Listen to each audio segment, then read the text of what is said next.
भाषा ज्ञान चैनल में आप सभी का स्वागत है। कृपया चैनल को सब्सक्राइब अवश्य कीजिए, जिससे आगे की वीडियोस आपको बराबर से मिलती रहे। आज हम पढ़ेंगे संज्ञा। संज्ञा में हम इन संकेत बिंदुओं को पढ़ेंगे: परिभाषा संज्ञा की व संज्ञा के भेद। संज्ञा की परिभाषा: किसी व्यक्ति, वस्तु, स्थान, प्राणी या भाव के नाम को संज्ञा कहते हैं। किसी भी व्यक्ति का नाम, वस्तु का नाम, स्थान का नाम, प्राणी का नाम, भाव का नाम, हर किसी का कुछ ना कुछ नाम होता है और उन सबको हम संज्ञा बोलते हैं।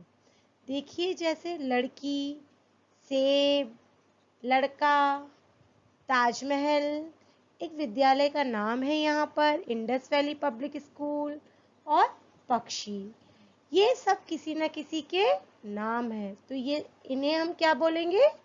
इन्हें हम संज्ञा बोलेंगे। तो संज्ञा तो आप लोगों को समझ में आ ही गया होगा।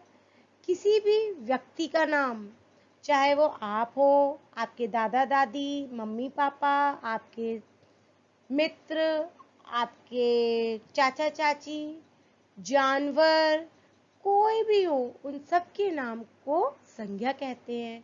या आपके आसपास कोई भी वस्तु है, आपके घर में, विद्यालय में, वो सब संज्ञा है, क्योंकि उन सब के कुछ ना कुछ नाम है। आप लोग घूमने जाते हैं तो वो जगह के नाम है। अब देखिए संज्ञा के भेद। संज्ञा के 3 भेद होते हैं: व्यक्तिवाचक संज्ञा, जातिवाचक संज्ञा व भाववाचक संज्ञा। अब देखिए व्यक्तिवाचक संज्ञा क्या होती है। किसी विशेष व्यक्ति, वस्तु, स्थान या प्राणी का बोध कराने वाले शब्द व्यक्तिवाचक संज्ञा कहलाते हैं।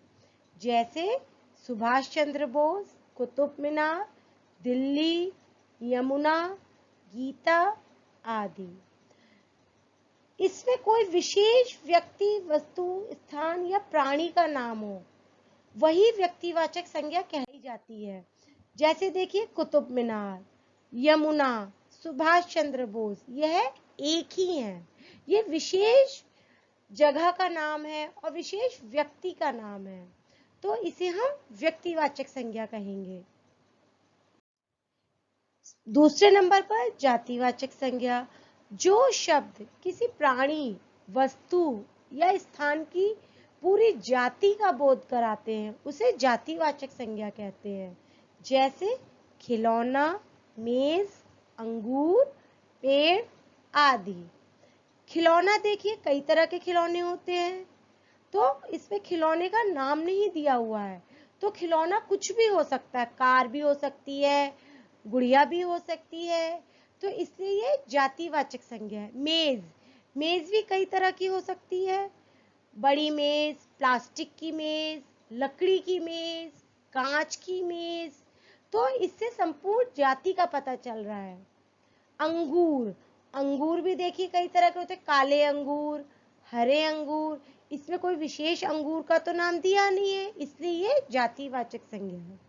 पेड़, पेड़ बहुत तरह के पेड़ होते हैं, नीम, आम, बरगद, पीपल, बहुत तरह के पेड़ होते हैं, तो इसमें किसी विशेष पेड़ का नाम नहीं दिया है, खाली पेड़ है, तो पेड़ से हमें संपूर्ण जाति का बोध हो रहा है, इसलिए ये जातिवाचक संज्ञा है। पेड़, आम, मेज, ये सभी जातिवाचक संज्ञा है। अब आते हैं भाववाचक संज्ञा। किसी गुण, दोष, अवस्था, दशा, भाव आदि का बोध कराने वाले शब्द भाववाचक संज्ञा कहलाते हैं। भाववाचक संज्ञा वह होती है जिन्हें सिर्फ हम महसूस कर सकते हैं, उन्हें हम देख नहीं सकते हैं, वे सभी महसूस की जाती हैं। अपने मन के भाव जिसे हम महसूस कर सकते हैं, वे भाववाचक संज्ञा कहलाती हैं। जैसे बचपन, गर्मी, मिठास, आम की मिठास, इमली का खट्टापन, इन सबको हम महसूस करते हैं, इसका स्वाद लेते हैं। सुंदरता, दोस्ती, ठंडक, ईमानदारी, गुस्सा, खुशी आदि ये सभी भाववाचक संज्ञा के उदाहरण हैं। क्षमा, सुख, दुख, सत्य आदि शब्द मूल रूप से ही भाववाचक संज्ञा होती हैं, परंतु भाववाचक संज्ञा शब्दों का निर्माण अन्य शब्दों से भी किया जा सकता है। देखिए कैसे। भाववाचक संज्ञा के उदाहरण देखिए। गर्मी, दोस्ती, गुस्सा। गुस्सा सिर्फ आपको आता है, आप इसे देख नहीं सकते हो, आपको महसूस होता है तो आप गुस्सा करते हो।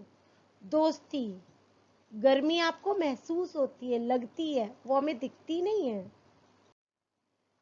ध्यान दीजिए, संतरा, अंगूर आदि विशेष फलों के नाम हैं, फिर भी इन्हें जातिवाचक संज्ञा माना जाता है क्योंकि इनसे बहुत सारे फलों की जानकारी मिलती है। पहाड़ जातिवाचक संज्ञा है क्योंकि इससे सभी पहाड़ों का बोध होता है। हिमालय व्यक्तिवाचक संज्ञा है क्योंकि इससे एक विशेष पहाड़ का बोध होता है। हिमालय एक ही है, एक ही होता है, लेकिन पहाड़ बहुत तरह के होते हैं, है ना, तो यह जातिवाचक संज्ञा है। तोता, शेर आदि से विशेष जानवर या पक्षी का बोध होता तो है, पर साथ ही उस समुदाय के सारे जानवर या पक्षी का पता चलता है, अतः ये जातिवाचक संज्ञा शब्द है। तोता देखिए कई तरह के तोते होते हैं, इसमें किसी तोते का नाम नहीं लिखा है। शेर, शेर भी कई तरह के होते हैं, है ना, तो ये जातिवाचक संज्ञा है। अब देखिए कुछ शब्दों के भाववाचक संज्ञा रूप कैसे बनते हैं। सुंदर, सुंदर से भाववाचक संज्ञा बनानी है आपको हमें, सुंदरता। मीठा, मिठास। थकना, थकावट। लिखना, लिखावट। सजना, सजावट। बच्चा, बचपन। गरम, गर्मी। पढ़ना, पढ़ाई। पड़ोसी, पड़ोस। ठंडा, ठंडक। बुरा, बुराई। दोस्त, दोस्ती।